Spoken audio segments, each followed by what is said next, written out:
I am the longest serving ever in prisoner on death row in Uganda.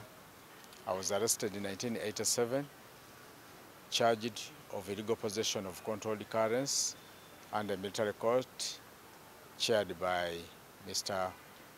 General Paul Kagame, who is now the president of Rwanda. The court sat at Basuma House. He ordered that I be released and that the checks which had been confiscated from me be restored to me. Unfortunately, the late Kamukama never did so.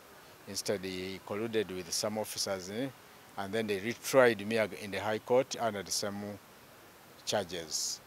This time they upgraded the charge to treason. Now, they even fabricated some facts and they had me sentenced to death. I spent in prison from 1987 up to January, up to November 2013, completing 28 years on death row. Now, I was set free courtesy of the Susan Gabula petition over this, which quashed mandatory sentences. A death sentence is a very cruel punishment. It does not only destroy you, it destroys your family, it destroys your children if you have any, it destroys the executioner.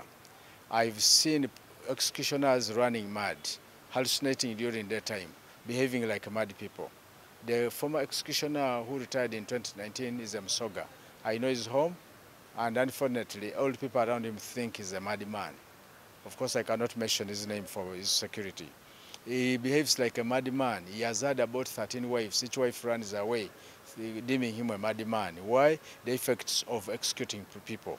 It's a very cruel punishment that it doesn't only punish the victim, the offender, it also punishes those who work to execute it.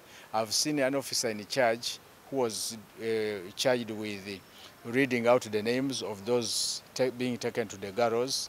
He ran mad temporarily for almost 3 days, walking on foot without even his shoes, forgetting he's even the officer. So this is a very dehumanizing sentence. Little wonder that you have seen men like the former Commissioner General of Prisons, Joseph Etima, being at the vanguard of fighting against the death penalty. I pray, and a number of innocent people are sentenced to death. I would recall a number of cases, but for purposes of time, I will explain one case. The case of Muzei Tugugu, Muzei Rwenkwene, Batalingaya, Chintu. Now, the family of Muzei Tugugu had land. He was surrounded by a rich man on two sides. Now, when the rich man got a title, he titled his land in the middle as an enclave inclusive.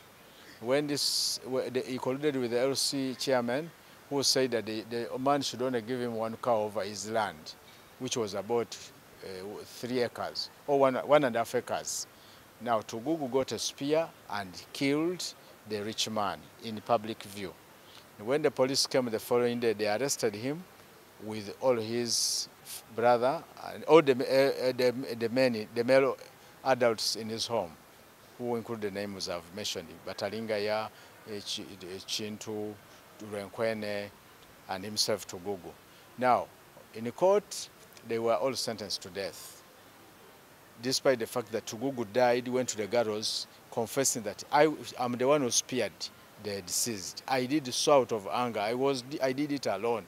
All the 4 were executed. So, and you can never reverse their life. That's why I plead that all good-intentioned Ugandans should join the campaign against the death penalty. And it should be replaced with a life sentence with parole. Because I don't condone crime. Crime is abhorrible, it's bad. We shouldn't really have people murdering their friends, robbing from their friends, doing all kinds of evil, defiling children, sacrificing children. This is very bad.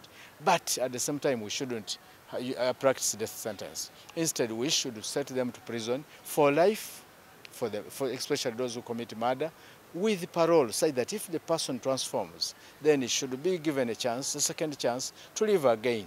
Because what's the purpose of investing in transforming prisoners through education, through workshops, through what, and then at the end of the day we kill them. And in killing them, even those who kill end up running mad. assassinating the children of the convicts are also punished because they are deemed castes in society. So why should we, instead of while aiming at punishing one person, end up punishing the whole family, the whole children, who are deemed as if they are caste?